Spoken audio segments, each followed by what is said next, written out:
নমস্কার, শিপ্রা টিউটোরিয়াল চ্যানেলে সবাইকে তোমাদের স্বাগত জানাই। আজকে আমি তোমাদের ষষ্ঠ শ্রেণীর ষষ্ঠ অধ্যায়ের বিষয়বস্তু একজন উল্লেখযোগ্য সম্রাটের কথা আলোচনা করব। তিনি হলেন মৌর্য সম্রাট অশোক। মৌর্য সম্রাট অশোক বা মৌরিয়ান এম্পায়ার অশোক, এনার সম্পর্কে ডিসকাস করব। তোমাদের আমি আগের ভিডিওতে আমি বলেছি চন্দ্রগুপ্ত মৌর্যের কথা, যিনি মৌর্য সাম্রাজ্যের প্রতিষ্ঠা করেছিলেন, ভারতীয় উপমহাদেশের প্রথম সাম্রাজ্য। এটা আমি আগের দিন আলোচনা করেছি আগের ভিডিওতে, যারা দেখোনি আমার চ্যানেলে সার্চ করলে পেয়ে যান। তো সেই চন্দ্রগুপ্ত মৌর্য তার ছেলে বিন্দুসার পরবর্তী সময় সিংহাসনে বসেন, কিন্তু বিন্দুসারের সময় সেরকম কিছু মগধ বা মৌর্য সাম্রাজ্যের সেভাবে বিস্তার ঘটেছিল না, সেভাবে এক্সপ্যানশন হয়েছিল না। তারপরে কিন্তু বিন্দুসারের ছেলে সম্রাট অশোক সিংহাসনে বসেন এবং তার সময় কিন্তু মৌর্য সাম্রাজ্য উন্নতির চরম শিখরে পৌঁছায়, মানে প্রচুর প্রোগ্রেস হয় আর কি। মৌরিয়ান এম্পায়ারের প্রচুর প্রোগ্রেস হয়। এটা কার সময়? মৌর্য সম্রাট অশোকের সময়। সেই অশোকের বিষয়ে আজকে আলোচনা করব। আচ্ছা, এই সম্রাট অশোক তিনি সিংহাসনে বসে কতদিন রাজত্ব করেন? তিনি আনুমানিক খ্রিস্টপূর্ব 272 অব্দ থেকে 232 অব্দ পর্যন্ত, মানে অ্যাপ্রক্স 272 বিসি থেকে 232 বিসি পর্যন্ত, এটা তিনি এই সময় মানে প্রায় 4 দশক 4 ডিকেডস, মানে 40 বছর ধরতে পারো, প্রায় 40 বছর ধরে কিন্তু সম্রাট অশোক তিনি কিন্তু ভারতবর্ষে শাসন করেছেন। এবং তিনি কিন্তু ভারতবর্ষের দক্ষিণ ভারত মানে দাক্ষিণাত্যের কিছু অংশ বাদ দিয়ে বাকি বেশিরভাগ অঞ্চলে কিন্তু তিনি শাসন করেছেন, মানে সাউথ ইন্ডিয়ার কিছু পোর্শন বাদ দিয়ে ম্যাক্সিমাম এরিয়ায়, ইন্ডিয়ার ম্যাক্সিমাম এরিয়ায় কিন্তু তিনি রুল করেছেন বা ডমিনেট করেছেন। এই জন্যই কিন্তু তিনি ভারতবর্ষের শ্রেষ্ঠ সম্রাট। এছাড়াও তার আরো একটা দিক আছে, তার জন্য তাকে ভারতবর্ষের শ্রেষ্ঠ সম্রাট বলা হয়। যাই হোক, তো এই জন্য তিনি একজন গ্রেট এম্পায়ার ছিলেন এবং তার সঙ্গে সঙ্গে তিনি একজন প্রভাবশালী, খুবই পাওয়ারফুল একজন শাসক ছিলেন। তার জন্যই তিনি এত বড় সাম্রাজ্য বিস্তার করতে পেরেছিলেন।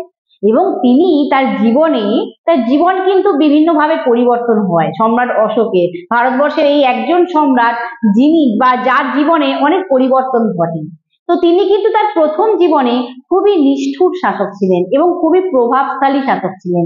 সাম্রাজ্য বিস্তার করার নেশা ছিল, উচ্চাকাঙ্ক্ষা ছিল তার, মানে সবসময় তিনি সাম্রাজ্য জয় করবেন, কিভাবে মৌর্য সাম্রাজ্যকে বাড়াবেন, এটাই তার মূল লক্ষ্য ছিল। তার প্রথম জীবনে খুবই ক্রুয়েল একজন রুলার ছিলেন এবং এই জন্য তিনি কিন্তু তার জীবনে একটাই যুদ্ধ করেছেন। সব থেকে মজার বিষয় এটাই, তিনি তার জীবনে কিন্তু একটাই যুদ্ধ করেছিলেন, যেটাকে বলা হচ্ছে কলিঙ্গ যুদ্ধ বা কলিঙ্গা ওয়ার। কিন্তু সেই কলিঙ্গ রাজ্য তিনি কেন আক্রমণ করেছিলেন তার পেছনে নিশ্চয়ই কোনো কারণ আছে। সেই কলিঙ্গ রাজ্য আক্রমণ করার কারণগুলি এবার আমি তোমাদের বলবো, মানে কলিঙ্গ স্টেট এটাকে কেন অ্যাটাক করেছিলেন সম্রাট অশোক, সেটাই আমি এবারে ডিসকাস করব। আসলে কলিঙ্গ রাজ্য এটা ছিল একটা স্বাধীন রাজ্য, মানে ইন্ডিপেন্ডেন্ট স্টেট, এবং এটা মৌর্য সাম্রাজ্যের পূর্ব দিকে অবস্থিত ছিল, মানে ইস্ট সাইডে। তাই যেহেতু সম্রাট অশোক খুবই উচ্চাকাঙ্ক্ষী শাসক ছিলেন, সাম্রাজ্য বিস্তার করার তার মূল উদ্দেশ্য ছিল, প্রথম জীবনে কথা বলছি, তো তিনি সেই কারণে কলিঙ্গ রাজ্য দখল করতে চেয়েছিলেন তার সাম্রাজ্যকে শক্তিশালী করার জন্য। তিনি প্রথম কলিঙ্গ রাজ্য আক্রমণ করেন। এটা একটা কারণ তার, মানে তার এম্পায়ারকে আরো পাওয়ারফুল করার জন্য, আরো স্ট্রং করার জন্য তিনি কলিঙ্গ স্টেটকে অ্যাটাক করেছিলেন বা কলিঙ্গ রাজ্য আক্রমণ করেছিলেন। আরেকটা কারণ ছিল কলিঙ্গ রাজ্যের শক্তিশালী বাণিজ্য ব্যবস্থা, মানে কলিঙ্গ স্টেটের একটা প্রসপারাস একটা ট্রেড সিস্টেম ছিল। এখানকার যে মানে প্রাকৃতিক সম্পদ কলিঙ্গ রাজ্যে, সেটা বাণিজ্যের ক্ষেত্রে খুবই উন্নত ছিল। তো সম্রাট অশোক চেয়েছিলেন যে এই অঞ্চলের সম্পদগুলোকে দখল করতে, মানে এখানকার যে রিসোর্স সেগুলোকে ক্যাপচার করতে, এটা চেয়েছিলেন। এবং এই কলিঙ্গ রাজ্যের যে বাণিজ্য পথগুলো ছিল, যে ট্রেড রুট গুলো ছিল, সেগুলোকেও কিন্তু তিনি নিয়ন্ত্রণ করতে চেয়েছিলেন, মানে কন্ট্রোল করতে চেয়েছিলেন কে? এই সম্রাট অশোক। এই কারণে কিন্তু তিনি কলিঙ্গ রাজ্য আক্রমণ করেছিলেন। তার আরেকটা কারণ ছিল কলিঙ্গ রাজ্যের শক্তিশালী নৌবাহিনী, পাওয়ারফুল নেভি। এটা মানে এই নৌবাহিনী এতটাই শক্তি ছিল যে সম্রাট অশোক চিন্তা করছিলেন যে এটা মৌর্য সাম্রাজ্যের জন্য একটা হুমকি, মানে একটা থ্রেট বলতে পারো। কারণ কি, যদি কলিঙ্গ রাজ্যের নৌবাহিনী যেহেতু শক্তিশালী ছিল, তাই যদি সম্রাট অশোক কলিঙ্গ রাজ্য আক্রমণ না করেন, তাহলে কিন্তু কলিঙ্গ রাজ্য থেকেই আক্রমণ আসবে এই মৌর্য সাম্রাজ্যের উপরে। এটা কিন্তু সম্রাট অশোক ভেবেছিলেন। তাই নিজের নিরাপত্তাকে সুনিশ্চিত করার জন্য তিনি কিন্তু কলিঙ্গ রাজ্য আক্রমণ করেছিলেন, যাতে সামরিকভাবে ওদেরকে পরাজিত করে নিজেদের নিরাপত্তাটাকে নিশ্চিত করবেন। এই কলিঙ্গ রাজ্যে যেহেতু পাওয়ারফুল নেভি ছিল, তাই এটা মৌরিয়ান এম্পায়ারের জন্য খুবই একটা থ্রেট ছিল। এবং অশোক তাই কি চেয়েছিলেন যে মিলিটারিলি এদেরকে ডিফিট করে তিনি তার নিজের এম্পায়ারকে, নিজের সাম্রাজ্যকে, নিজের এম্পায়ারের যে সেফটি এটাকে কনফার্ম করার জন্য, তার নিরাপত্তাকে নিশ্চিত করা। এই সব কারণেই কিন্তু সম্রাট অশোক কলিঙ্গ রাজ্য আক্রমণ করেছিলেন এবং তিনি কলিঙ্গ রাজ্যের বিরুদ্ধে যুদ্ধ করেছিলেন, যা ইতিহাসে কলিঙ্গ যুদ্ধ নামে পরিচিত বা কলিঙ্গ ওয়ার নামে পরিচিত। বুঝাতে পারলাম এই কলিঙ্গ রাজ্য কেন আক্রমণ করেছিলেন সম্রাট অশোক? এটা কিন্তু তোমাদের প্রশ্ন আসে।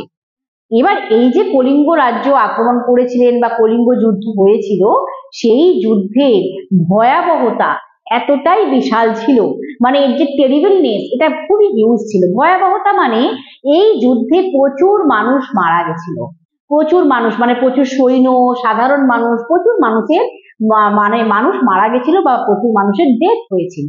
এই যে ঘটনাটা, এত যে হতাহতের সংখ্যা, এত যে ডেথ ইনসিডেন্ট ঘটেছিল, সেই যে ঘটনাটাকে কিন্তু সম্রাট অশোককে নাড়িয়ে দিয়েছিল, সম্রাট অশোককে কিন্তু মর্মাহত করেছিল। তিনি কিন্তু আপসেট হয়ে গেছিলেন। তার জীবনে এটা একটা বিশাল পরিবর্তন। এই যে একটা এত বড় হিংসার রূপ, যুদ্ধের ফলে যে এত মানুষ মারা গেল, এইটা দেখে, এত রক্ত, এই জিনিসটা দেখে তিনি কিন্তু খুবই মর্মাহত হয়ে গেছিলেন বা আপসেট হয়ে গেছিলেন। এবং তারপর তিনি কিন্তু হিংসার পথ ছেড়ে দিয়েছিলেন, তিনি কিন্তু যুদ্ধ করা ছেড়ে দিয়েছিলেন, তিনি পুরো ভায়োলেন্স পলিসিকেই ছেড়ে দিয়েছিলেন, পুরো অহিংসার নীতি গ্রহণ করেছিলেন, নন ভায়োলেন্স পলিসি নিয়েছিলেন। তিনি আর জীবনে কিন্তু আর একটাও যুদ্ধ করেননি। অথচ তিনি কিন্তু 4 দশক ধরে, প্রায় 40 বছর ধরে তিনি শাসন করেছেন, কিন্তু তিনি কিন্তু আর যুদ্ধ করেননি। এতটাই তিনি দুঃখিত হয়েছিলেন, এতটাই তিনি মর্মাহত হয়েছিলেন। এবং তিনি কি করেছেন, তার জীবনে এই যে পরিবর্তন ঘটলো, সেটা অনেকটা বৌদ্ধ ধর্মের প্রতি প্রভাবিত হয়েছিলেন। তিনি এই সময় তিনি বুদ্ধিজমের প্রতি খুবই ভাবে মানে ইম্প্যাক্ট তার মধ্যে পড়েছিল বা ইন্সপায়ার হয়েছিলেন। এবং তিনি বৌদ্ধ সন্ন্যাসী উপগুপ্তের কাছে বৌদ্ধ ধর্মের দীক্ষা নেন। বুদ্ধিস্ট মঙ্ক উপগুপ্ত, তার কাছে তিনি বুদ্ধিজমে তিনি দীক্ষা নিয়েছিলেন সম্রাট অশোক। তার মানে জীবনে বুঝতে পারছো, একজন সম্রাট যিনি উচ্চাকাঙ্ক্ষী ছিলেন, তিনি এত নিষ্ঠুর শাসক ছিলেন, এত মানে যুদ্ধ করে মানে এত হত্যাকাণ্ড করেছিলেন, সেই শাসক বা সেই সম্রাট হঠাৎ করে জীবনে তার এত বড় পরিবর্তন, তিনি বৌদ্ধ ধর্মে দীক্ষিত হয়ে গেলেন, অহিংসার পথ গ্রহণ করলেন, হিংসা ত্যাগ করলেন। ভাবা যায়, এর জন্য কিন্তু তিনি ভারতবর্ষের শ্রেষ্ঠ সম্রাট হয়েছেন। এবং এই যে হিংসার পথ ত্যাগ করেছিলেন, অহিংসার নীতি গ্রহণ করেছিলেন, তারপর তিনি কিছু তার প্রজাদেরকে যাতে ঐক্যবদ্ধ রাখতে পারেন, যাতে তার সিটিজেনদেরকে মধ্যে ইউনিটি মেনটেন করতে পারেন, তার জন্য তিনি কিছু সামাজিক আচরণের উপরে জোর দিয়েছিলেন, সোশ্যাল বিহেভিয়ার গুলো মেনটেন করার কথা বলেছিলেন, যেগুলিকেই বলা হচ্ছে কি অশোকের ধম্ম। কি বলা হচ্ছে? অশোকের ধম্ম। এই অশোক তার ধম্ম বা তার এই অশোকের ধর্মের সঙ্গে কিন্তু বৌদ্ধ ধর্মের কিছুটা মিল রয়েছে। মানে তিনি অহিংসার কথা বলেছেন, বৌদ্ধ ধর্মেও অহিংসার কথা বলা হয়েছে, কিন্তু বৌদ্ধ ধর্মে অষ্টাঙ্গিক মার্গের কথা বলা হয়েছে। তোমাদের অষ্টাঙ্গিক মার্গের কথা ভালোভাবে আলোচনা করেছি, যেটা হচ্ছে নোবেল 8 ফোল্ড পাথ যেটাকে বলে। তো সেই অষ্টাঙ্গিক মার্গ, নির্বাণ লাভ, এগুলোর কথা বৌদ্ধ ধর্মে বলা হয়েছে, কিভাবে জীবনে মুক্তি পাবে। কিন্তু অশোকের ধর্মে সে কথা বলা হয়নি। অশোক তার ধর্মনীতি বা তার মূল নীতি মানে অশোক তার ধর্মনীতির মাধ্যমে কিছু সামাজিক আচরণের উপরে গুরুত্ব দিয়েছিলেন, সোশ্যাল বিহেভিয়ারের উপরে গুরুত্ব দিয়েছিলেন, যেগুলো তার প্রজাদেরকে মেনে চলতে বলেছিলেন, এমনকি সমস্ত মানুষদেরকেই মেনে চলতে তিনি বলেছিলেন। সেই ধর্মনীতিগুলো এবার আলোচনা করব। অশোক তার প্রথম নীতি হিসাবে তিনি বলেছিলেন যে হিংসা করতে না। তিনি অহিংসার মানে হিংসার পথ ত্যাগ করেছিলেন এবং প্রজাদেরকেও তিনি বলেছিলেন যে হিংসা করতে না, তোমরা অহিংসার পথ গ্রহণ করো, কোনো পশু বা প্রাণীকে হিংসা করো না, হিংসা ভালো জিনিস নয়। তাই তিনি হিংসা না করার কথা তিনি বলেছিলেন। মানে ডু নট বি এনভিয়াস বা ডু নট বি জেলাস, এটা তিনি বলেছেন অশোক, সম্রাট অশোক তার প্রজাদেরকে বলেছেন। দ্বিতীয় তিনি বলেছেন যে কোনো প্রাণী হত্যা বন্ধ করার কথা বলেছেন। সেটা পশু হতে পারে, মানুষ হতে পারে, কেউ কোনো জীবকে যেন হত্যা না করা হয়, এটাও কিন্তু তিনি সম্রাট অশোক বলেছিলেন। স্টপ অ্যানিমেল কিলিং, তিনি এমনকি পশু শিকার বা মাছ ধরা এগুলোকেও কিন্তু নিষিদ্ধ করে দিয়েছিলেন, মানে হান্টিং এবং ফিশিং এগুলোকেও ব্যান করে দিয়েছিলেন। তিনি বলতে চেয়েছিলেন, তিনি তার প্রজাদেরকে বলেছিলেন যে একটা প্রাণী অন্য প্রাণীর খাবার কি করে হয়, খাবার হতে পারে না। মানে মানুষ খাবে মাছ, মানে মানুষ একটা প্রাণী, মাছ একটা প্রাণী, তাহলে মানুষ মাছকে খাবে, এটা ঠিক না। বা মানুষ পশুকে খাবে, পশু শিকার করে পশুর মাংস খাবে, এটা ঠিক না। একটা প্রাণী আরেকটা প্রাণীকে হত্যা করবে বা তার খাবারের কারণ হবে, এটা ঠিক না। এটা সম্রাট অশোক বলে গেছিলেন। তার প্রজাদেরকে বলেছিলেন যে পশু হত্যা বা প্রাণী হত্যা বন্ধ করতে, স্টপ কিলিং অ্যানিমেল বা স্টপ অ্যানিমেল কিলিং, এটা তিনি বলেছিলেন। এছাড়া তিনি বলেছিলেন দয়া, মানে মানুষের মধ্যে, তোমাদের মধ্যে দয়া থাকা দরকার। তার প্রজাদেরকে বলেছিলেন যে মানুষের দয়া জিনিসটা থাকা দরকার, কাইন্ডনেস, যে কোনো প্রাণীর প্রতি, মানুষের প্রতি মানুষের দয়া থাকা উচিত, পশু পাখির প্রতি দয়া থাকা উচিত, এটা কিন্তু তিনি বলেছিলেন। আর বলেছিলেন দান করতে, দান ধ্যান করতে বলেছিলেন তার প্রজাদের। মানে তিনি বলতে চেয়েছিলেন যে যে সমস্ত, যাদের একটু সামর্থ্য আছে, যারা একটু কেপেবল দান করার জন্য, তারা যেন গরিব দুঃখী তাদেরকে যেন দান করে, পোর পিপল, নিডি পিপল এদেরকে যেন ডোনেশন দেয়, এটা সম্রাট অশোক তার প্রজাদেরকে বলেছিলেন। আরেকটা কথা বলেছিলেন, সেটা হচ্ছে সত্য কথন, মানে সত্য কথা, সত্যি কথা বলার কথা বলেছিলেন, যে সত্যি কথার মধ্যে একটা শক্তি আছে, পাওয়ার আছে। তাই ট্রুথফুলনেস এই জিনিসটা খুব দরকার, সত্যবাদিতা, জীবনে সবসময় সত্য কথা বলো, এটাও কিন্তু তিনি প্রজাদেরকে বলেছিলেন।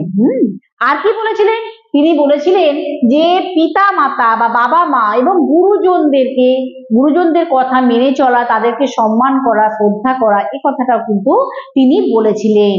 মানে নিজের প্যারেন্টসকে এবং কোনো এল্ডারকে, তোমরা তাদের কথা শোনো, লিসেন টু ইউর এল্ডার্স, তোমরা তাদের কথা শোনো, তাদের কথা মেনে চলো, এটা কিন্তু তার প্রজাদেরকে তিনি বলেছিলেন। তাহলে জীবনে এই সামাজিক আচরণগুলো যদি মেনে চলা যায়, তাহলে জীবন কিন্তু অনেক উন্নত হবে। এই কথাটা তিনি তার প্রজাদেরকে সম্রাট অশোক বলেছিলেন।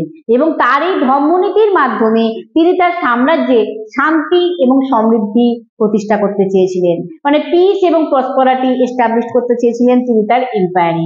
এইটাই হচ্ছে অশোকের ধম্মনীতি, যে ধম্মনীতির মাধ্যমে তিনি কিন্তু ভারতবর্ষের শ্রেষ্ঠ সম্রাট হিসাবে নিজেকে পরিচয় দেন। একজন সম্রাট তার জীবনে কতটা পরিবর্তন, এটা হয়তো তোমরা অন্য ইতিহাসে অনেক সম্রাটের কথাই পড়লে, কিন্তু সম্রাট পড়লে, সুলতান শাসনও তোমাদের পড়িয়েছি, মানে 7-এ পড়িয়েছি, 8-এ পড়িয়েছি, যাই হোক তোমরা এখনো পড়োনি। তা আমি সেটাই বলছি যে ভারতবর্ষের ইতিহাসে তোমরা যখন পরবর্তীকালেও পড়বে, এই সম্রাট অশোকের মতো জীবনে এতটা পরিবর্তন হয়তো কারোরই ঘটেনি। একজন নিষ্ঠুর শাসক থেকে তিনি একদম অহিংসার পথ গ্রহণ করে এইভাবে জীবনটাকে পরিবর্তন করে ফেলবেন, এটা কিন্তু সহজে জানা যায় না। তো এই কারণে কিন্তু তাকে শ্রেষ্ঠত্বের জায়গায় দেওয়া হয়েছে, তিনি শ্রেষ্ঠ সম্রাট হিসাবে মানে তাকে আমরা জানি। এই হচ্ছে সম্রাট অশোক। আশা করি তোমাদের বোঝাতে পারলাম মৌর্য সম্রাট অশোকের বিষয়ে। এটাই তোমাদের এখান থেকে কিন্তু মানে বেশ কোশ্চেন কয়েকটা আসে, যেটা যেমন কলিঙ্গ রাজ্য কেন আক্রমণ করেছিলেন সম্রাট অশোক, বা অশোকের ধম্মনীতি কি ছিল, বা এভাবে কোশ্চেনটা আসতে পারে যে তিনি তার প্রজাদেরকে ঐক্যবদ্ধ করার জন্য কি তার নীতিগুলো গ্রহণ করতে বলেছিলেন। এইভাবে কিন্তু প্রশ্নগুলো তোমাদের আসতে পারে। আশা করি তোমাদের বোঝাতে পারলাম যে সম্রাট অশোকের জীবন কাহিনী, তার সম্রাট হিসেবে তার শ্রেষ্ঠত্বের কথা, কিভাবে তিনি কলিঙ্গ যুদ্ধ করার পর তার জীবনে পরিবর্তন ঘটে, এগুলো আশা করি তোমরা বুঝতে পেরেছো। তো এইখানে আমি আমার আলোচনা শেষ করছি, এবং আলোচনার শেষে বলতে চাই, যারা এখনো শিপ্রা টিউটোরিয়াল চ্যানেলটি সাবস্ক্রাইব করোনি, তারা চ্যানেলটি সাবস্ক্রাইব করে নিও, পাশে থাকা বেল আইকনটি অবশ্যই প্রেস করো, নোটিফিকেশন পাবেন। এবং আর যারা যারা তোমরা দেখছো, অনেকেই দেখছো, তারা তোমাদের বন্ধু বান্ধবদের শেয়ার করো, যাতে তারাও এই চ্যানেলের দ্বারা উপকৃত হয়, ইতিহাস বিষয়টাকে আরো সহজভাবে জানে, ইতিহাসের প্রতি ভয়টা কাটে। এটাই আমার মূল উদ্দেশ্য। তো সবাই লাইক করো, শেয়ার করো এবং সাবস্ক্রাইব করো। এইখানে আমি আমার আলোচনা শেষ করছি। নমস্কার।